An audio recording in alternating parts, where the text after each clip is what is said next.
केंद्र आणि राज्य सरकारचा महत्वाकांक्षी ड्रीम प्रोजेक्ट असलेला संत तुकाराम महाराज पालखी महामार्ग या ठिकाणी बारामती ते इंदापूर असा 42 किलोमीटरचा हा पालखी महामार्ग आहे आणि हा पालखी महामार्गचं काम जे आहे ते अंतिम टप्प्यामध्ये आलेलं आहे। खरं तर या ठिकाणी हे काम लवकरात लवकर पूर्ण व्हावं यासाठी अनेक ग्रामस्थांनी येथील आंदोलन केल्याचं आपल्याला पाहायला मिळत आहे। या ठिकाणी या पालखी महामार्गाच्या बाबतीत केंद्रीय मंत्री नितीन गडकरी यांनी देखील पाहणी केलेली होती आणि त्यानंतर या कामाला गती मिळाली होती। मात्र या कामामध्ये महत्वाचं गंभीर बाब जे आहे ते समोर आलेलं आहे। आपण जर पाहिलं तर लासूरने ते जंक्शन ह्या टप्प्यामध्ये जे आहे ते हे काम अपूर्ण असल्याचं आपल्याला पाहायला मिळत आहे। मात्र या कामाचं बिल जे आहे ते अदा करण्यात आलेलं आहे असं महत्वाची बाब जे आहे ते समोर आलेलं आहे। या संदर्भात आपण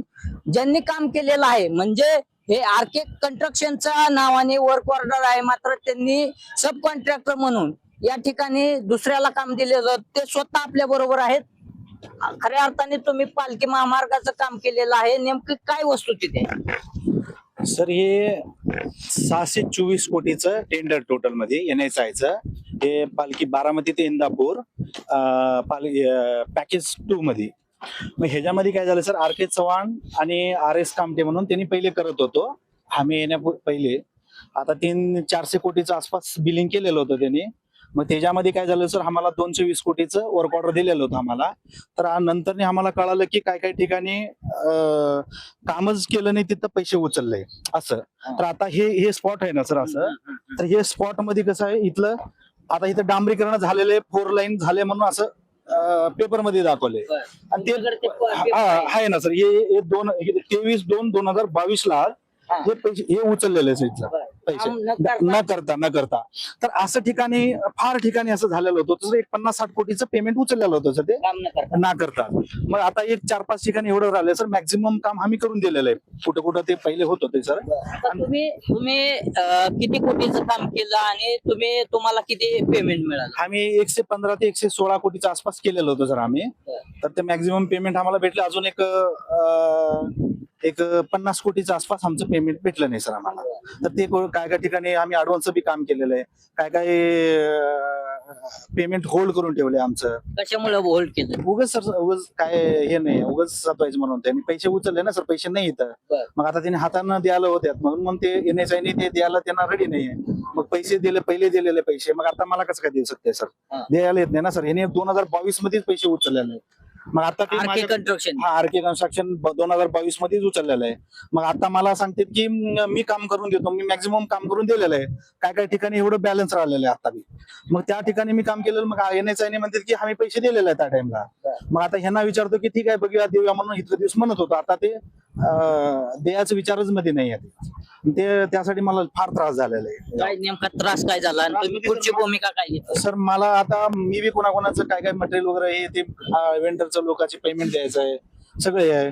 मग ह्याच्यामुळं मला ह्यांना काय काय इनवाइस केलेलं आहे, त्या इनवाइसचं GST वगैरे भरायचं आहे। ते काय एवढं पेमेंट फार माझं पेमेंट यांच्याकडे पेंडिंग मुळे मला फार त्रास आहे।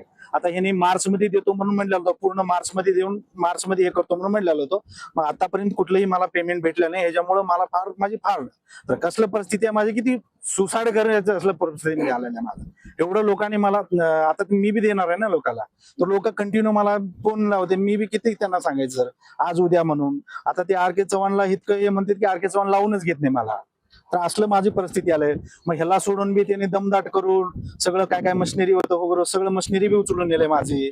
आणि तिथलं स्टाफ स्टोअर मध्ये मटेरियल होतं सगळं, स्टील बिल सगळं, एक 3-4 कोटीचं मटेरियल बी माझं चोरीला गेलेलं आहे। इथलं लोकल सगळं त्यांनी हे लावून, त्याने RS कामटे आहे ना, ते कामटेचं मशिनरी वगैरे परचेस केलेलं होतं आम्ही, सगळं परचेस केलं होतं। मशिनरीचं लोन बिन सगळं मी भरलेलं आहे पैसे, ते बी हे करून सगळं मशिनरी उचलून नेलेलं माझ्याकडे काहीच नाहीये। कामट्याने तुमची सगळी मशिनरी उचलून सगळं नेली. उचलून नेलंय सर. मग तुम्ही त्याच्या विरोधात काय आवाज? आम्ही कंप्लेंट दिलेलो होतो, अर्ज दिलेलो होतो सर. इथं वालचंद नगरला बी दिलेलो होतो, 2 अर्ज दिलो सर.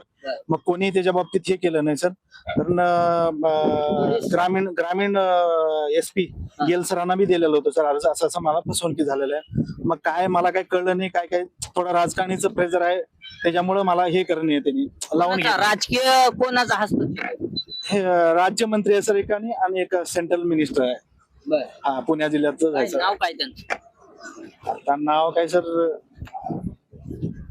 मुरळी. त्यांचा दबाव आहे. हा सर, मंत्र्यांचा दबाव आहे सर. त्याच्यामुळे मला थोडस हे करून घेण्यात आलंय. याच संदर्भात ऍडव्होकेट देखील आपल्या बरोबर आहेत.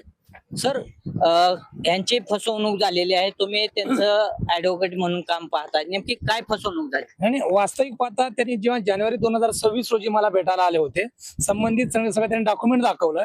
डॉक्युमेंट दाखवल्यानंतर ना, हा श्री संत तुकाराम महाराजाचा पालखी महामार्ग जो आहे, हा राज्य शासनाचा जो ड्रीम प्रोजेक्ट होता, सगळ्या महाराष्ट्र जनतेच्या स्वप्नातली हा प्रकल्प होता. ह्या प्रकल्पामध्ये न काही काम न करता, डांबरीकरण न करता, म्हणजे इन शॉर्ट हा रोड न बनवता, संबंधित अधिकाऱ्यांना हाताशी धरून आणि मंत्र्याबरोबर संगनमत करून सामायिक उद्देश साध्य करण्याकरिता आर के चव्हाण इन्फ्रास्ट्रक्चर प्रायव्हेट लिमिटेड आणि RS Kamte infrastructure private limited ह्या दोघांनी मिळून आणि संबंधित अधिकाऱ्यांना सोबत घेऊन आणि मंत्र्याची साथ संगत घेऊन हा जो प्रोजेक्ट मधला न करता 52 कोटीचा हा फ्रॉड केलेला आहे.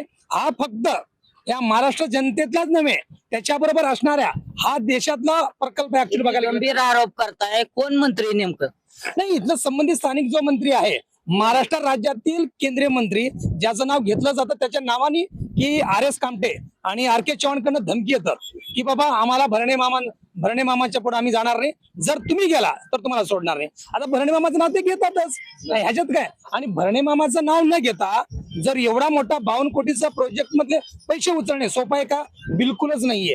कारण का एवढा सेन्सिटिव्ह विषय मधला 52 कोटी रुपये कागदोपत्री बनवून जर अधिकाऱ्याशी सोबत घेऊन जर पैसे उचलत असेल तर डेफिनेटली मंत्र्याचं काय ना काय याच्यामध्ये वर्दस असल्याशिवाय हे होणं शक्य नाहीये. त्यामुळं संबंधितावर योग्य ते चौकशी करून जे काय BNS कलम 316, 318, 340, 335, 336 व 61 कलमानुसार गुन्हा दाखल करण्यात यावे आणि संबंधित अधिकाऱ्यावर प्रिव्हेन्शन ऑफ करप्शन ऍक्ट आणि एक ती विभागीय चौकशी करून याच्यावर गुन्हा दाखल करण्यात यावा, एवढीच आमची प्रामाणिक इच्छा आहे. याचा एक नागरिक म्हणून नक्कीच आपण जर पाहिलं तर हा ड्रीम प्रोजेक्ट जो आहे तो केंद्र आणि राज्य सरकारचा आहे, महत्वाकांक्षी प्रोजेक्ट आहे. मात्र या पालखी महामार्गाचं काम अद्यापही अपूर्ण आहे आणि जे काम झालंच नाही, डांबरीकरण झालं नाही, त्याचं बिल देखील या NHAच्या याच्या माध्यमातून अधिकाऱ्यांनी जे आहे ते मंत्र्यांच्या संगनमत करून केल्याचा गंभीर आरोप जो आहे तो या ठिकाणी करण्यात आलेला आहे. यामुळे या पालखी महामार्गाचं काम हे, मात्र आता या अधिकाऱ्यांवरती नेमकी काय कारवाई होते हे पाहणं देखील महत्वाचं ठरणार आहे. नवनाथ बोरकर, जय महाराष्ट्र न्यूज, इंदापूर, बारामती.